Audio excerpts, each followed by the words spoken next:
سورہ نوح قرآن کی 71ویں سورت ہے۔ اس میں 28 آیات اور 2 رکوع ہیں۔ بسم اللہ الرحمن الرحیم۔ شروع اللہ کا نام لے کر جو بڑا مہربان نہایت رحم والا ہے۔ ہم نے نوح کو ان کی قوم کی طرف بھیجا کہ پیشتر اس کے کہ ان پر درد دینے والا عذاب واقع ہو اپنی قوم کو خبردار کر دو۔ انہوں نے کہا کہ بھائیو، میں تم کو کھلے طور پر خبردار کرتا ہوں کہ اللہ کی عبادت کرو اور اس سے ڈرو اور میرا کہا مانو، وہ تمہارے گناہ بخش دے گا اور موت کے وقت مقرر تک تم کو مہلت عطا کرے گا۔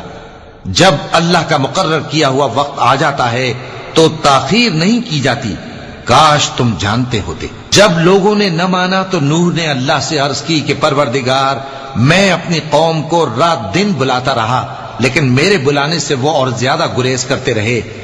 جب میں نے ان کو بلایا کہ توبہ کریں اور تو ان کو معاف فرمائے تو انہوں نے اپنے کانوں میں انگلیاں دے لی اور اپنے اوپر کپڑے اوڑھ لیے اور اڑ گئے اور خوب تکبر کرنے لگے۔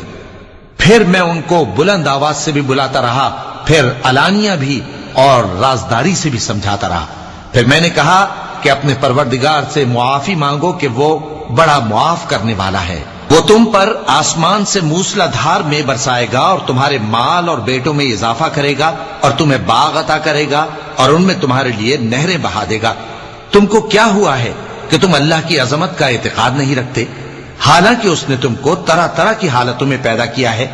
کیا تم نے نہیں دیکھا کہ اللہ نے 7 آسمان کیسے اوپر تلے بنائے ہیں اور چاند کو ان میں روشن بنایا ہے اور سورج کو چراغ بنا دیا ہے؟ اور اللہ ہی نے تم کو زمین سے ایک خاص طرح سے پیدا کیا ہے، پھر اسی میں تمہیں وہ لوٹا دے گا اور اسی سے تم کو نکال کھڑا کرے گا۔ اور اللہ ہی نے زمین کو تمہارے لیے فرش بنایا تاکہ اس کے بڑے بڑے کشادہ رستوں میں چلو پھرو۔ آخر میں نوح نے عرض کی کہ میرے پروردگار، یہ لوگ میرے کہنے پر نہیں چلے اور ایسوں کے تابع ہوئے ہیں جن کو ان کے مال اور اولاد نے نقصان کے سوا کچھ فائدہ نہ دیا، اور وہ بڑی بڑی چالیں چلے اور کہنے لگے کہ اپنے معبودوں کو ہرگز نہ چھوڑنا، اور ود اور سوا اور یغوث اور یعوق اور نصر کو کبھی نہ چھوڑنا۔